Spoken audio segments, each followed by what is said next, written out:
Hello everyone. आज का topic है मुगलकालीन सामाजिक जीवन।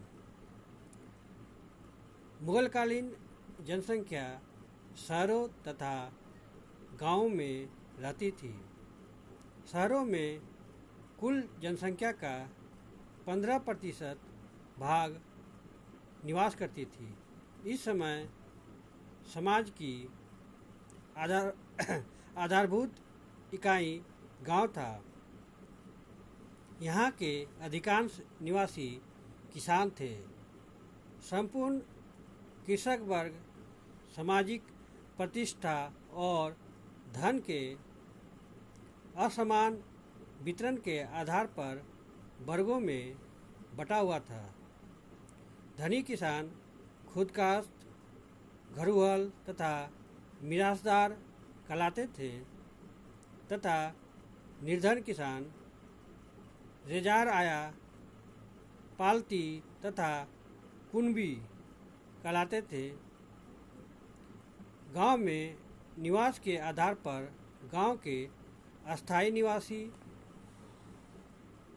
मिरासदार तथा थलकर तथा अस्थायी निवासी पायकास्त तथा ऊपरी कहलाते थे। गांवों में कृषकों के अतिरिक्त कारीगर, कामगार तथा मजदूर समुदायों की एक बड़ी संख्या भी निवास करती थी। ग्रामीण समाज के इन समुदायों में बुनकर, कुम्हार, लोहार, बढ़ई, नाई तथा धोबी प्रमुख थे। यह समुदाय ग्रामीण समाज में महत्वपूर्ण भूमिका निभाते थे। अक्सर यह कृषि उत्पाद में मजदूर के रूप में भी कार्य करते थे। गांव में इसके अतिरिक्त जमींदारों का भी निवास था, जो भूराजस्व में विशेष उच्चाधिकार रखता था। मुगलकालीन शासकों ने इस वर्ग को राजस्व वसूली के लिए राज्य के सहायक के रूप में स्वीकार किया था। ग्रामीण जनता का जीवन साधारण था। इनके पास वस्त्रों की कमी रहती थी तथा क्षेत्रीय आधार पर इनके आवास भी भिन्न भिन्न होते थे। उदाहरण के लिए बंगाल में झोपड़ी बनाने के लिए बांस, असम में बांस, लकड़ी तथा फूस तथा कश्मीर में लकड़ी का प्रयोग होता था। दक्षिण में झोपड़ियाँ बनाने के लिए ताड़ के पत्ते का प्रयोग होता था। भारत के अधिकांश भागों में अधिकतर जनसंख्या का नियमित भोजन चावल, ज्वार बाजरा तथा दालें थी। पेलसट के अनुसार ये लोग मांस के स्वाद के बारे में बहुत कम जानते थे। सतीश चंद्र के अनुसार ऐसा प्रतीत होता है कि आगरा तथा दिल्ली के प्रमुख गेहूं उत्पादक क्षेत्रों में भी गेहूं आम जनता का मुख्य भोजन नहीं था। बंगाल तथा उड़ीसा के तटीय क्षेत्रों में मछली सेवन लोकप्रिय था। मुगल काल का एक औसत शहर सामाजिक व्यवहार तथा विशेषताओं में ग्राम का ही एक विस्तृत रूप था। यह ग्राम शहर अविच्छिन्नता मुगलकालीन शहरीकरण की एक मुख्य विशेषता थी। 17वीं शताब्दी के अंत में जॉन जार्डिन ने आगरा शहर का विवरण देते हुए लिखा है कि यह शहर नदी की दिशा में 12 कोस लंबा है, जो लगभग 16 मील के बराबर है। शहरों की जनसंख्या मिश्रित प्रकार की थी, जिनमें कुलीन, राजाधिकारी, सेवक, कारीगर, व्यापारिक समूह तथा धार्मिक प्रतिष्ठानों से संबंधित वर्ग तथा कलाकार शामिल थे। राज्य की राजधानी में जनसंख्या का सबसे बड़ा वर्ग सम्राट तथा कुलीनों के सैनिकों तथा सेवकों का था।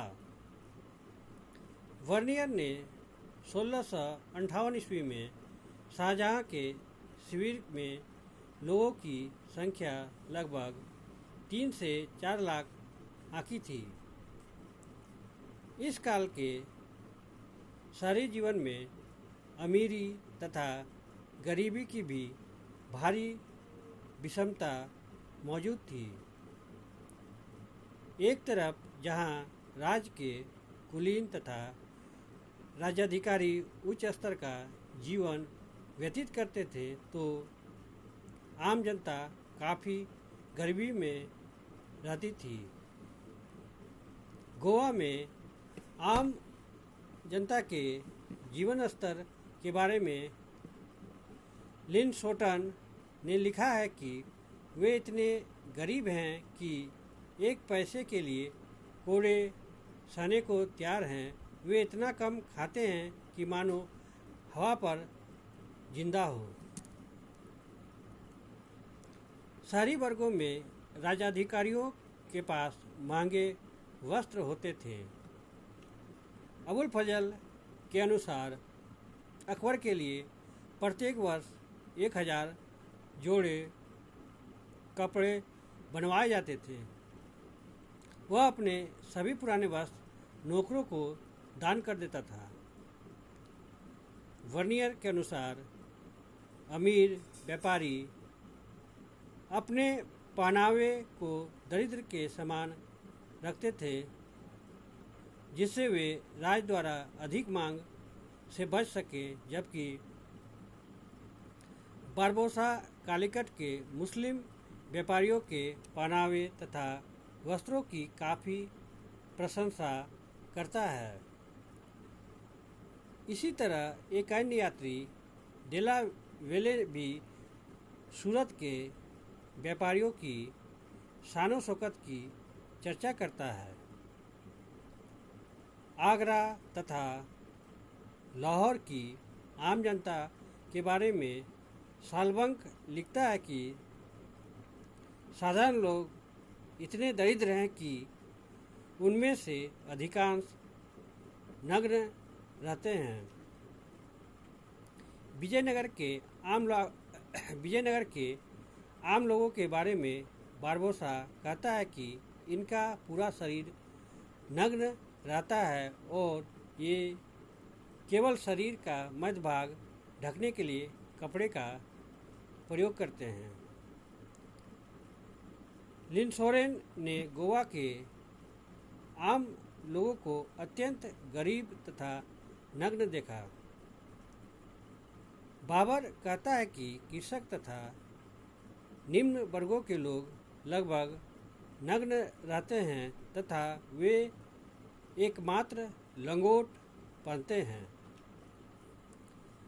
बारबोसा के अनुसार खंभात में पर्दा प्रथा थी, परंतु महिलाएं अपने मित्रों के यहाँ आती जाती थी।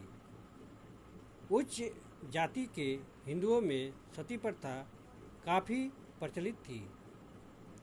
अकबर ने जबरन सती प्रथा कराने पर प्रतिबंध लगाया तथा सती प्रथा को हतोत्साहित करने के लिए 1587 ईस्वी में विधवाओं को पुनः विवाह करने की इजाज़त देने के संबंध में कदम उठाए। इस काल में जन्मोत्सव का भी महत्व था। मुसलमानों में जन्म के पश्चात अफीका मतलब होता है शिशु के सर का बाल का मुंडन करना तथा पशु बलि। अफीका उत्सव मनाया जाता था। मुसलमानों में परंपरा थी कि बच्चे को 4 साल 4 महीने तथा 4 दिन की आयु पर मकतब भेजा जाता था तथा इसे बिस्मिल्लाह ख्वानी कहा जाता था। मुसलमानों की मृत्यु के तीसरे दिन सोयम नामक अनुष्ठान प्रचलित थी। मुसलमानों में तलाक तथा पूर्ण विवाह सामान्य बात थी, परंतु हिंदुओं ने इस प्रथा से घृणा की। बाल विवाह दोनों ही समुदायों में आम बात थी। महिलाओं की स्थिति के संबंध में बदायूं लिखता है कि पूरे देश में महिलाओं के घूंघट को संस्कार माना गया तथा किसी ने इसे चुनौती देने का साहस नहीं किया। इन्हीं शब्दों के साथ मैं इस टॉपिक को यहीं विराम देता हूँ। अगर आप लोग को इस टॉपिक से संबंधित कोई प्रश्न हो तो आप कमेंट बॉक्स में जाके अपना प्रश्न पूछ सकते हैं। Thank you. जय हिंद।